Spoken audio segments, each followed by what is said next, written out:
So ito ngayon yung problema guys, naano na natin, na-find out na natin na talagang may problema yung electrical system. Automatic yan siya, 1.1 volt, 4.3, ibig sabihin hindi pwede kasi ground yan, dapat yan, ground lang talaga yan. So may problema, may short circuit o ano ba ang problema to, baka low circuit lang siya o mahina yung kuryente ng negatibo yung positive. So check natin kung magbabago yan, dapat hindi hindi magbabago. Ibig sabihin maganda yung kapit ng wire, okay? So iyon ko ng susi guys. Yun ko na yung lights, ayan, may ilaw na sa labas. Tapos yung hazard, ayan, lumalagitik na yung flasher. So makikita nyo ang hindi nagbago. So ibig sabihin okay yung ginawa natin. So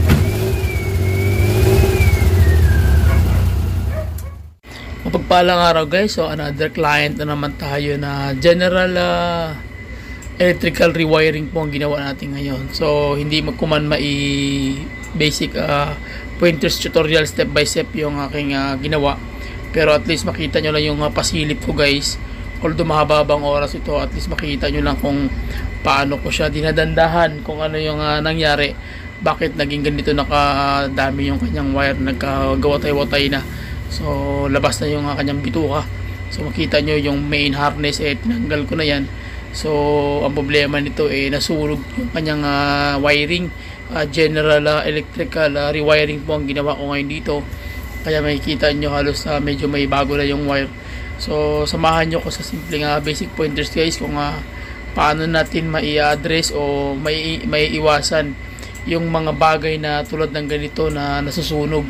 Okay, so malaking bagay ito sa mga unit owners, especially sa mga nagdi-DIY na dapat ingat po kayo sa pag tapping. Opo, lalo na sa mga nagbibigay ng mga diyan, nagkakabit ng mga gadget, mga rear camera, yung front camera. So ingatan niyo po yung dapat bihasa po yung gumagawa niya ng mga electrician, kasi kung hindi kung mag-touch ka ng mag-tap ka lang sa mga wiring ng positive or ground, so diyan po nagkakaroon ng electrical general short circuit yung unit mo. So once na dumaan ka nun, so talagang lalaki yung problema. So isang wire lang yung nasunog, kakalat na po, especially sa ground, magkamali po sila ng kabit. Katulad dito, kita nyo kulay itim na. So yun po yung mahirap. So yun po yung dapat iwasan at ingatan na hindi mangyari. Opo. So yun ang ating gagawin ngayon natin guys, pasilip ko sa inyo. Tapos makita nyo kung ano yung sistema na dapat natin gawin sa susunod na magpapakabit kayo ng mga wiring sa unit nyo. So ingatan nyo po talaga yung kakabit nito. Gagamit kayo ng mga dapat gamitin fuse, and then yung angkop na fuses ng amps, kung ilang amperahe ang dapat mong ilagay doon sa yung fuse relay. And dyan, tsaka yung sa yung ginagamit mo ng wire, kung gaano kakapal o gaano kanipis. Okay, may mga number po kasi yan. So tara, ito po yung aking general rewiring guys. Hindi ko mapakita sa inyo step by step, pero pasilip ko sa inyo, mahaba bang usapin ito. At least makuha nyo lang yung kabuuan kung paano tayo mag rewiring ng ganito mga electrical system. So tumitira po tayo dyan guys. Wala tayong pinipili. Ano man ang transmission man yan, automatic o anumang unit, walang problema yan. Basta hanggat kaya natin, go tayo. Okay, so silipin natin guys kung ano yung naging unang arangkada, bakit ito nagkaroon ng ganito. So tara, let's go. Okay, so ito yung pinagmulan ng sunog. Yan, makikita nyo yung isang wire na yan, kulay black. So ito po yung connection na nagmumula sa CDI. So ang ginawa ng electrical, tinapin niya doon mismo sa positive side ng distributor. So ibig sabihin, tapping lang siya ng tapping dito. Kung makikita nyo guys, puro tapping ang ginawa. Hindi na sa gumagawa na gumamit ng relay, so or fuse holder na merong tinatawag na dumadaan yung fuse 25 amps, dapat dumadaan doon. So ang ginawa, tapping lang talaga, bali inisa lang. So yun ang nangyari dito, kaya makikita nyo sunog talaga yung buong wire. Ayan, kakalat yan hanggang doon sa loob. Ayan kita nyo yung pati dito sa may kanyang relay ng kanyang CDI, sunog na rin. So ibig sabihin ang kinabitan ng is isang positive side, and then nakakonect naman sa ground. So ang mali lang dito guys, dahil yung nakabitan na ground, doon siya nag-start mag-ignite. Dandahan dahil sa voltahe na merong tinatawag na 1 volt. So pati yung niya, sakit niya guys, medyo hindi man siya nasunog, pero dumaan siya ng kulay algae na green. So ibig sabihin nagkakaroon siya ng lost contact. So apektado na rin yung kanyang mismong linya ng kanyang mga terminal o yung socket terminal. Okay, so yun ang problema ngayon. So ang gagawin namin, magbabaklas tayo ng buong harness. Pati ito madadamay na siguro to guys, dahil nandun sa kanyang looban yung kanyang fuse box. Ayan, so damay-damay na yan. Okay, so unti-unti na din itong babaklasin. So lahat ng mechanism, gabi na ngayon, bukas ng umaga babaklasin natin to guys. So makikita nyo ngayon yan pa lang yung wire na nakalabas, pero bukas niya na makikita nyo talaga yung pinaka main cause ng sunog, kung ano yung naging rason. Okay, so kung bakit tawag niya na ganun kalaki yung damage nito. So makikita nyo guys pag binaklas na namin lahat ng kanyang mechanism, kung ano yung magiging possible cause na magiging damage.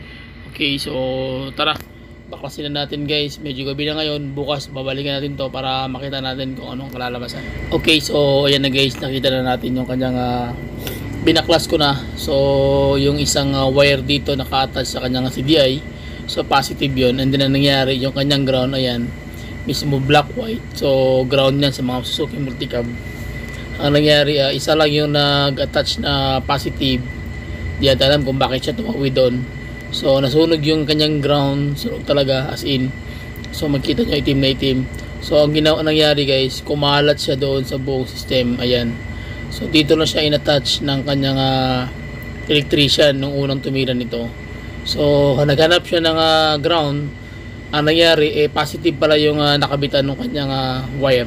So kaya nangyari guys, yung lahat ng ground na kinabitan nun, sunog talaga. Kita nyo naman, tutong na, matigas na yung wire. And then ito, naka-attach dito guys yung problema. Ayan o. So yung isang ground, nakala nila ground yun. So akala nila positive, yung pala ground pala yun.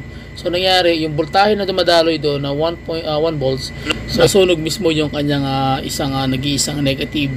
And then dahil ang ground kasi guys ng body, so isang wire yan, pero naka-attach lahat ng ground sa iisang linya, either sa body o sa isang wire. So once masunog ang isang negative, lahat ng wire na nakakonect sa body at nakakonect dito sa mismo sa negative na to, uubusin niya yan. So talagang masisira at masusunog ang lahat ng kinakabitan ng mga negative wire. Okay, so ang matitira nito is yung positive na lang. So ibig sabihin yung ground talaga ang nasunog, hindi nasira o nasunog yung tinatawag na positive, kasi malinis yung ground, yung positive guys, talagang makintab pa siya, samantalang yung ground talagang sunog talaga, talagang totally black yung kanyang main ground. So yun ang problema guys. So silipin mo natin itong ibang wire. Ito, so kita nyo yan guys, yan o, yan yung wire na sunog na nagkulay black. So ibig sabihin pag kulay black na siya, sunog na yan. So lahat ng kinakabitan nito susunugin niya, lahat ng mayroong connection. So ang problema nito guys, kaya ito ground, ito nakakabit ito sa body. So lahat na nakakonect dito na ground, especially lights, especially yung mga ano niya, yung ng kanyang CDI distributor, nandito nakatouch yung kanyang ground. So ang nangyari, ang hindi lang alam ng nagkabit nito is kumaga nagtapping na lang siya, hindi niya alam yung voltahe, basta sa kanya positive supply pasok. So ibig sabihin tap lang siya ng tap. So hindi niya napansin na overload na yung isa, kasi isa naman na resistant o yung kanyang part ng lights nasunog. Yun ang problema, dahil yung kinakabitan mo sunugin yan hanggang saan na mayroong connection. So makikita nyo ngayon guys, ayan, talagang tanggal talaga yung wire, kasi lahat ng positive ng main positive dito talagang lahat ng pino-connection yan nasunog talaga, nagkulay black. Kaya kailangan kong palitan at nilagyan ko ng mga relay na so panibagong ito sa na to, CDI at distributor. So yung mga special na kailangan mandar yung makina, kailangan nakabukod na talaga siya. So yung main harness, kita nyo pinagpuputol-putol ko na guys. Okay, hindi na sunog-sunog na talaga siya, hindi na siya mapakinabangan, nag-lost contact na. So ito yung advice ko sa inyo, basic pointer sa mga unit owner na mayroong mga sasakyan, maluma man yan o mabago, kailangan kilala nyo yung tinatawag ng mga mekaniko, electrician na pikilan ng unit nyo. Okay, dahil pag nagkamali po talaga talagang kawawa talaga yung may-ari. especially lalayo sa sasakyan. Kasi ganito mangyayari, imbes na ang problema kundi lang, lalaki talaga siya kasi nga yung wire, pag once na nasunog yung wire, dire-diretso lahat ng may connection sa wire na yun, uubusin niya yun. So pag nagkaroon na ng sunog, wala na, kalat-kalat na siya. Buti nga ito hindi nasunog eh, gumapang lang yung ano eh, yung circuit, ay yung wire na ano, hindi ganun malakas. Kasi nangyari pagkabit nila, mayroong positive negative na nagpang-abot na hindi 1.0 volt ang voltaheng gumagana. Ang nangyari, nagkabit ng wire, positive negative binalatan, tapos sa katagalang nag-aabot yung dalawang dulo. So dumadalo yung positive doon. So ang nangyari, susunugin niya yung mismong ground at yung positive. So yun ang mangyari, guys. Kaya ito na overhaul to dahil nga akala nila problema engine. So in-overhaul, pagka-overhaul, ganun pa rin ang nangyari hanggang dinala rito sa shop. In-overhaul ko uli, baliktad na yung pyesa. Tapos ngayon, overhaul namin. Ang nangyari na naman, mahina yung voltahe ng CDI, ng spark plug. So ginawa ko, binaybay natin yung wire. Nakita ko na may sunog yung isang wire. Alam ko na, sabi ko, dire-diretso na to. Yun nga, hindi ako nagkamali. Pati yung buong harness niya doon, damay-damay na. So kaya yung nangyari, mahina yung voltahe ng CDI, ng spark plug. Kaya ayaw niya mag-start ng maayos. Okay, so yun ang mga basic pointers, guys. Nga once na magpapatira kayo ng mga unit, so kailangan talaga kilala nyo yung electrician na titira. Kasi pag hindi, ito po yung mangyayari sa inyo. So sayang talaga yung yung gasto, sayang yung panahon, especially sa materials. Tsaka yung unit nyo, guys, kawawa talaga. So yan po yung mga basic pointers na tip ko sa inyo once na magpapandigo kayo ng mga tawag niyan, yung magdadagdag kayo ng mga electrical system na mga lights, mga kung ano mga palamuti, mga paganda sa pakinang sa mga sasakyanan. So dapat kilala nyo yung electrician, gagamit talaga siya ng relay. Yun po yung i-advise sa inyo. Gamit sila nitong fuse, yan, mga relay. Kasi pag hindi sa gumamit ito, pag nag-tapping lang yan, wala problema sa kanila. Kasi pag yan ang kinabit nila, pag umandar na, okay na. Problema naman, ikaw nagpakabit. Pag nasunog yung kinabitan nun, karugo mo yun, ikaw mayari. Okay, so yun po yung basic pointers kung bakit kailangan natin na mag-ingat sa mga ganitong sistema ng pagwawiring. And then next po natin gagawin is yung kanyang dashboard. So tatanggalin na natin yan, guys, para makita na natin yung kalalabasan ng ating trabaho, kung saan talaga nagmumula yung main ground ng short circuit at yung diferensya pa. So magtanggal muna ako, guys, then balik ako. Okay, so natanggal natin yung buong dashboard. So ito lang natitira, guys, yung kanyang aircon na housing assembly. So ang gawin natin double check ko na tatanggalin ko yung main harness ng unit. So para masubay ko, mabaybay natin kung ano yung problema. And then malaman natin kung ano yung main cause ng kanyang voltahe. Okay, so yun muna yung gagawin ko. And then balik tayo, guys, pagpakuha na natin kung ano talaga yung main problem ng issue. Ayan na, guys, post cag na. So pansit na yun, tira natin. Ayan. So ayan yung windshield, pintuan ito. So talagang malaki-laking usapin to, guys. Pinaklasa natin dahil grounded talaga siya. So magtatanggal ako ng ground. Lahat ng ground tatanggalin ko, papalitan ko ng bagong wire. Yun ang gagawin natin ngayon. Okay, so sige. So ito ngayon yung problema, guys. Na find out na natin na talagang may problema yung electrical system ng kanyang either ground or positive. So check ulit natin kung natanggal na ba yung dahil nagkita tayo ng buong mechanism. Pero ang problema pa rin, nandun pa rin yung negative, yung voltahe na umaangat na 1 volt, minsan 0.8 volts hanggang 1.2 volts hanggang 2 volts. So ibig sabihin, pag ganun, may posibilidad na masunog uli yung ground nito. So ngayon check natin kung ano ba mangyayari. So makikita nyo green yan, ibig sabihin yan ground.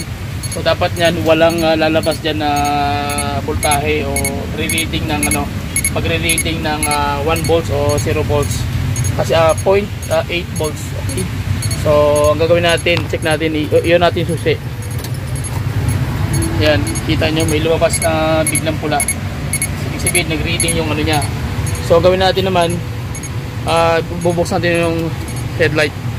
Ayan, may ilaw na. So tingnan natin yung voltahe. Ayan o. So automatic yan siya, 1.1 volts, 1.3, ibig sabihin hindi pwede kasi ground yan, dapat yan ground lang talaga yan. So may problema, may short circuit o ano ba ang problema ito, baka low circuit lang siya o mahina yung kuryente ng negatibo yung positive. Ito po yung magiging cause. Yan, tingnan natin dito sa ground mismo, ito ground to, pero lumalabas yung 1.01, ibig sabihin may ground din talaga siya. Yan, ground din yan guys, tingnan nyo, lumalabas 1.1 volts. So delikado, masusunog yung ground mo nito pag ganyan. Okay, so patayin natin.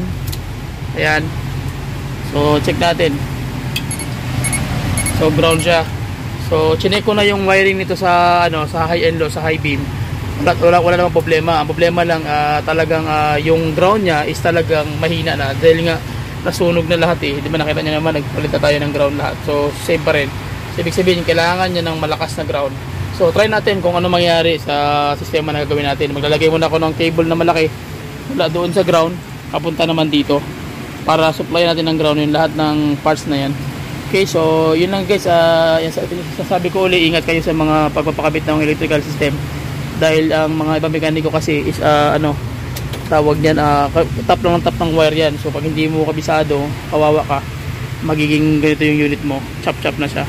Okay, so yun talaga ang guys, ang pinaka-importante ito, kailangan kilalam yung mga electrician na titira ng unit mo dahil kawawa kayo pag hindi nyo na pansin, kawawa talaga.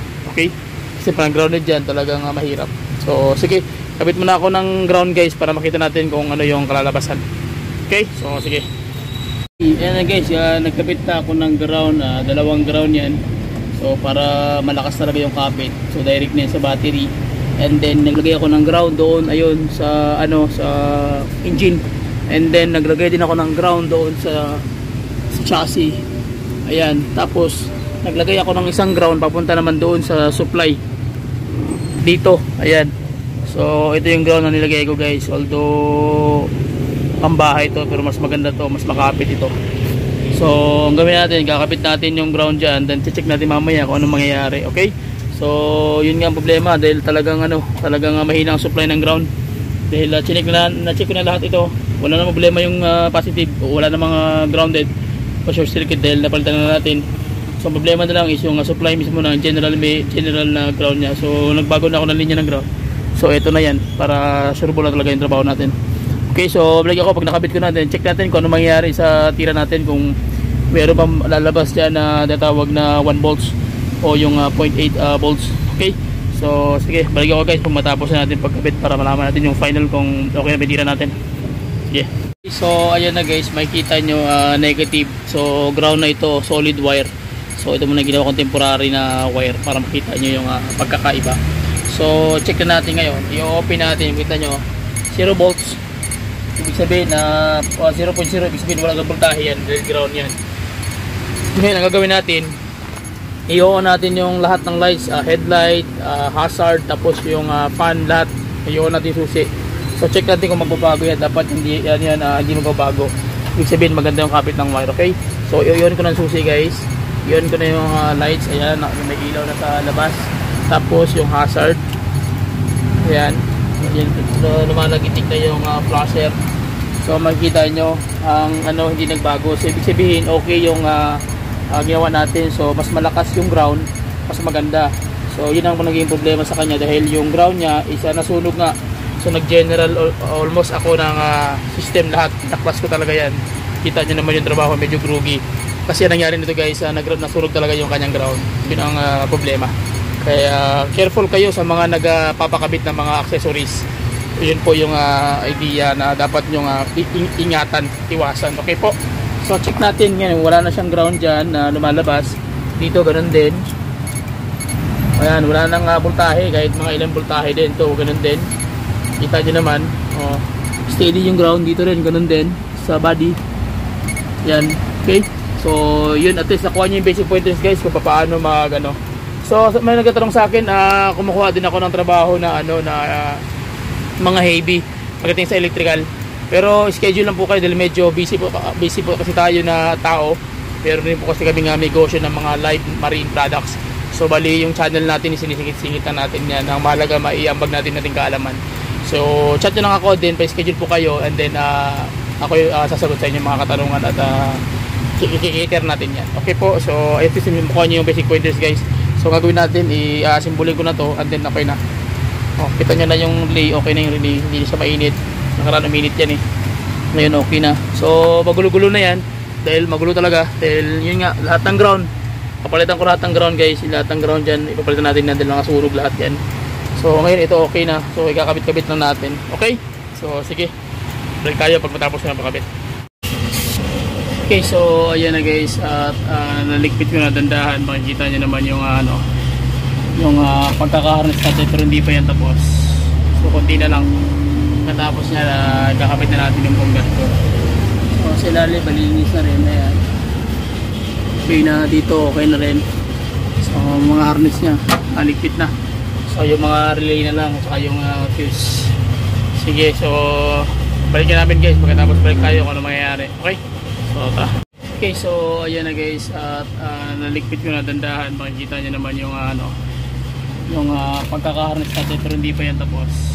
So konti na lang, katapos niya kakabit na natin yung bongga. So silali, malinis na rin, ayan. Okay na dito, okay na rin. So mga harness niya, nalikpit na. So yung mga relay na lang, saka yung fuse. Sige, so balikin namin guys, pagkatapos balik tayo kung ano mangyayari. Okay? So tara. So ikakabit na natin to. Alisin niya. Shout out. Okay na, dahil sinabi. Hayag kayo. Nakakabit na namin.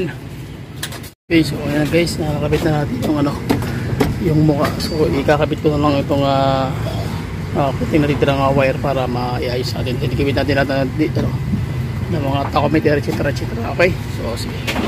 Before ko ikakabit yung tachometer, yung kanyang electrical system guys, dinouble check ko muna yung tachometer kung may supply ba ng ground ng maayos. So far okay naman, and then pati yung kanyang buong system okay naman yung supply. Pati na rin yung kanyang alternator, so chinek ko na rin, okay naman yung voltahe guys, reading okay naman din. At yung kanyang fuel, so lahat na ng test ginawa na natin. So ikakabit na natin lahat guys, and then pakiramdaman natin kung ano mangyayari sa lahat ng ginawa natin na proseso sa napakalaking trabaho. Okay, so tara. Okay, so ayan na guys, nakabit na natin. So paandalin na natin. Tara. Okay, so ayan na. Plaster ng kinabuhi.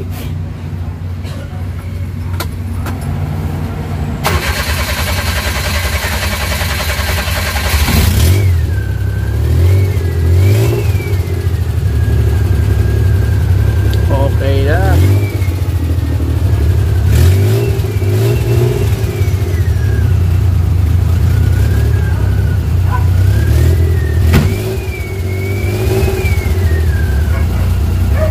So yun. Okay na yung kanyang under hazard, mga ilaw, yellow gauge. So okay na, okay na yung tira. So yun lang guys, maraming salamat. Please subscribe to my YouTube channel. Share nyo ang video na to guys sa mga kaalaman ng iba. At tapos tawag niya na comment lang kayo kung ano yung mga katanungan nyo. Pwede natin sagutin anong oras, anong kahit saang lugar, sagutin natin yun guys. Basta comment lang kayo, then antayin nyo yung reply ko para may tulong ko sa inyo sa mga problema ng YouTube nyo. So please subscribe to my YouTube channel. Bye bye and God bless. See you.